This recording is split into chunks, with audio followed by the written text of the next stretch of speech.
നാളെ പൈസ കൊടുത്തില്ലേ കടയുടെ കാര്യത്തിൽ ഒരു തീരുമാനമാവും. എന്നിട്ട് എന്നും ഇങ്ങനെ പിച്ചയായിട്ട് ജീവിക്കാം. നിങ്ങൾ എന്താ ഈ പെറുപിറുക്കുന്നേ? ഔദാര്യമൊന്നുമല്ലോ, എൻ്റെ അവകാശമല്ലേ ഞാൻ ചോദിച്ചേ. നിന്നെ കിട്ടിയെടുത്തോ പറഞ്ഞല്ലേ 1.5 ലക്ഷം രൂപ തരാമെന്ന്. എന്നിട്ട് ഇതുവരെ തന്നില്ലല്ലോ. വിളിച്ചങ്ങോട്ട് പറ. ഔദാര്യം തന്നെയാ, അല്ല നിങ്ങൾ ഈ പറയുന്ന പോലെ അവകാശമൊന്നുമല്ല. ഒരു കുറവും കൂടാതെ തിന്നും കൂടി ജീവിക്കുന്നുണ്ടല്ലോ ഇവിടെ. അപ്പോൾ എൻ്റെ അവകാശം തരാം. കെട്ടിയ പെണ്ണിനെ നോക്കാൻ വേണ്ടി ശ്രീധരൻ ചോദിക്കുന്നതേ അന്തസ്സുള്ള ആണുങ്ങൾക്ക് പറഞ്ഞ പണിയല്ല. നിന്റെ തന്ത ഇപ്പൊ വിളിച്ചു പറ. ഇതുകൂടെ ചേർത്തങ്ങോട്ട് പറ. അവളുടെ ഒരു അന്തസ്.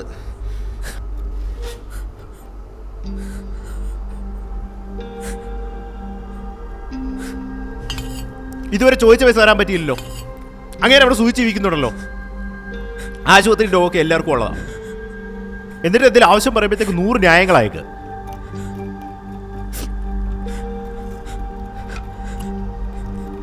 ഇവിടെ രണ്ടറ്റം കൂട്ടിപ്പിടിക്കാൻ വേണ്ടി കിടന്ന് ഓടുക.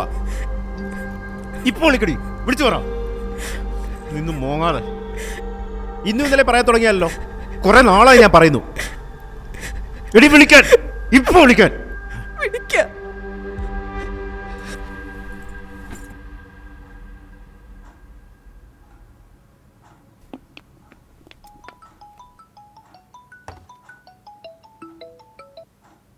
മനോജേ. ശ്രീധരേട്ടാ, എന്തുണ്ട്? പറഞ്ഞ പൈസ ശരിയാക്കി കേട്ടോ. അയ്യോ, വലിയ ഉപകാരം മനോജ, വലിയ ഉപകാരം. അക്കൗണ്ട് നമ്പർ എനിക്ക് അയച്ചിട്ടോ. ഞാൻ ഇപ്പോൾ തന്നെ അക്കൗണ്ട് നമ്പർ അയച്ചേക്കാം. എന്ത് പറ്റി? ഹോസ്പിറ്റലായിരുന്നല്ലേ പറഞ്ഞത്? അതെ അതെ, 2 ദിവസമായിട്ടൊരു നെഞ്ചിനൊരു വേദന. 2-3 ദിവസമായി തുടങ്ങിയിട്ട്. ഗ്യാസാന്ന് എനിക്ക് തോന്നണേ. അവിടെ ചെന്നപ്പോൾ അവർ പറഞ്ഞു ഏതാണ്ട് ഉടനെ സർജറി ചെയ്യണമെന്നൊക്കെയാണ് പറയണേ. സർജറി? ഓരോരോ തട്ടിപ്പ് ആശുപത്രിക്കാരുടെ. അല്ല എന്നാ ശ്രീധരേട്ടാ, പറയുന്നുണ്ടെന്നും തോന്നരുത്.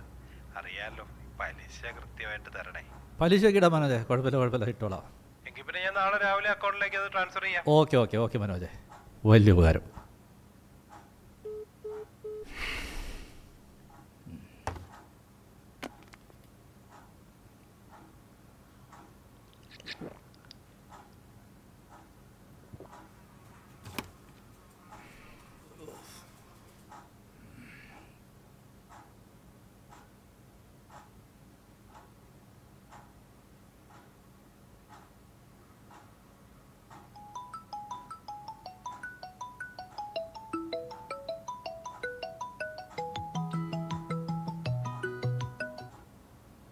മോളെ, അച്ഛനൊന്ന് അങ്ങോട്ട് വിളിക്കാതിരിക്കായിരുന്നു.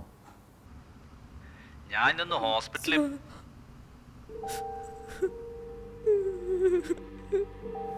എന്തു പറ്റി മോളെ? അവന് കുഴപ്പമൊന്നുമില്ലോ?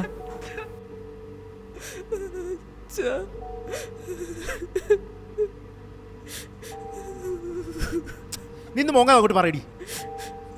അത് പറയല്ലേ അങ്ങോട്ട് വിളിച്ചേ. അവളുടെ ഒരു നാടകം പറയുമ്പോഴൊക്കെ അങ്ങനെ ഒറ്റ മോളാ. ഇതിപ്പോ എനിക്ക് ഒന്നൊരു 10ാമത്തെ പ്രാവശ്യമാണ് ഞാൻ ഇതിന്റെ പുറകെ നടക്കുന്നത്. കേട്ടാൻ പോയപ്പോ അന്ന് അവിടെ നിന്ന് പറയുന്നുണ്ടായിരുന്നല്ലോ ഒറ്റ മോളാണ്, എനിക്കുള്ളതിൽ അവൾക്കുള്ളതാന്ന്. കേക്കട്ടെ. 1.5 ലക്ഷം രൂപ ആയിരിക്കും നാളെ രാവിലെ കിട്ടണം. അല്ലെങ്കിൽ രാവിലെ പെട്ടി കിടക്കരുത് ഞാൻ ഉണ്ടാക്കും. അപ്പനും മോളൊക്കെ ജീവിച്ചാൽ മതി.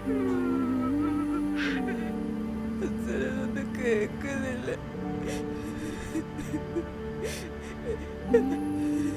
എന്തൊക്കെ ചെയ്യാൻ പറ്റുക ഇപ്പൊ ചെയ്യും. മോളെ, ഞാൻ അങ്ങോട്ട് വിളിക്കാതിരിക്കായിരുന്നു നിന്നെ.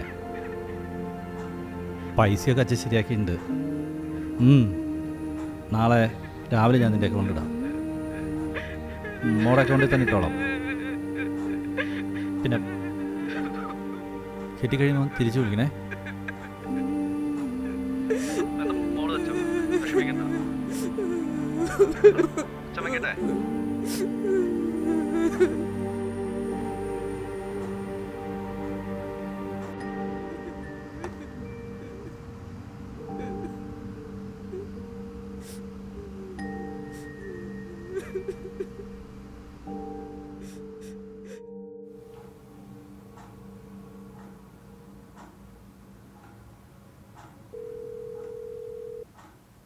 മനോജേ. ശ്രീധരേട്ടാ, നമ്മളാ പറഞ്ഞ പൈസ നാളെ രാവിലെ ശരിയാവില്ല മനോജേ. അക്കൗണ്ടിൽ ഇട്ടേക്കാം നാളെ. എൻ്റെ അക്കൗണ്ടിൽ വേണ്ട, വേണ്ടേ? മോളുടെ അക്കൗണ്ടിൽ ഇട്ടാൽ മതി. ആ അത് കുഴപ്പമില്ല. ആരുടെ അക്കൗണ്ട് നമ്പർ എന്ന് വെച്ചാൽ എനിക്ക് അയച്ചാൽ മതി, ഞാൻ അതിലേക്ക് ട്രാൻസ്ഫർ ചെയ്യാം. എന്ത് പറ്റി? ആ അതെ, എൻ്റെ മരുമോൻ എന്തോ അത്യാവശ്യം വന്നു എന്ന് പറഞ്ഞു. മരുമോനാ? ആ, മക്കൾക്ക് എന്തെങ്കിലും ആവശ്യം പറഞ്ഞാൽ പിന്നെ നമ്മളെ കാര്യമൊക്കെ മാറ്റി വയ്ക്കാൻ പറ്റില്ലോ. അല്ല, ഈ പറഞ്ഞ സർജറി കാട്ടിയും ഭയങ്കര വലിയ കാര്യമാണോ മരുമോന്റെ? ആ, അത് സാരമൊന്നുമില്ല. ഞാൻ പറഞ്ഞില്ല, അവർ വെറുതെ പറഞ്ഞെന്നല്ലോ. അതിപ്പോൾ അത്യാവശ്യമായിട്ട് ചെയ്യണമെന്നൊന്നുമില്ല. ആ എന്നാലും നീ രാവിലെ തന്നെ അക്കൗണ്ടിലേക്ക് ഇട്ടോ. ഞാൻ ആ നമ്പർ അയക്കാം ഇപ്പം തന്നെ. ഓ രാവിലെ പറഞ്ഞു വരുതേ. ഇല്ല, മറന്നു പോകത്തില്ല. അക്കൗണ്ട് നമ്പർ അയച്ചോ, ഞാൻ അങ്ങ് ട്രാൻസ്ഫർ ചെയ്യാം. ഓക്കെ.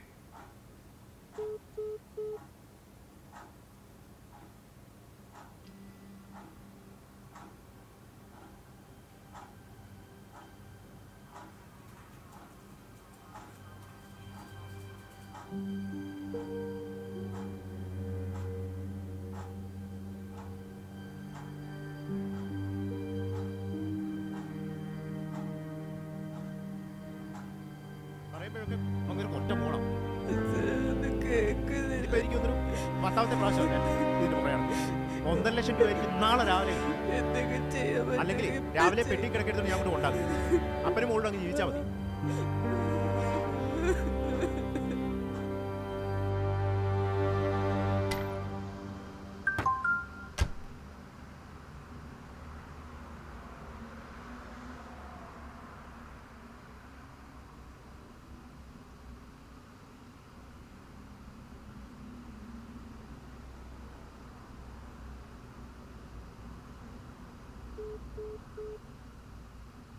അച്ഛൻ്റെ ഫോൺ എന്താ കിട്ടാത്ത?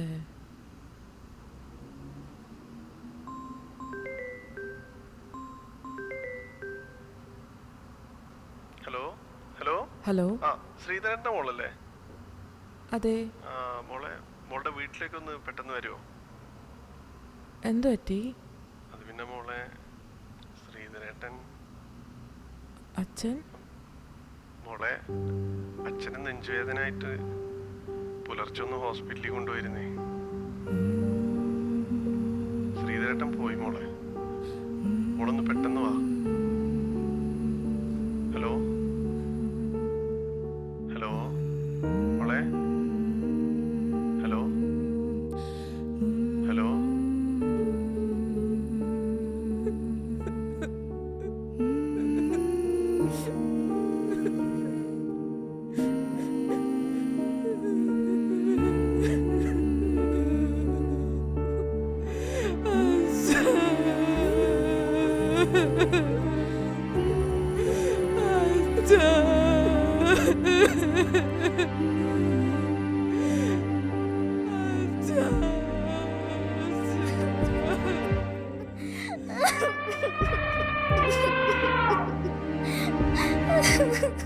എന്തിനാ മോളെ കരയണേ?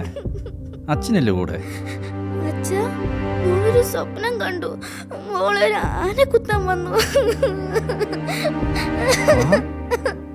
ആന കുത്താമന്നോ? മോൾ അച്ഛനെ കെട്ടിപ്പിടിച്ചു കിടന്നോളൂ കേട്ടോ. ആനയുടെ കാര്യമൊക്കെ അച്ഛൻ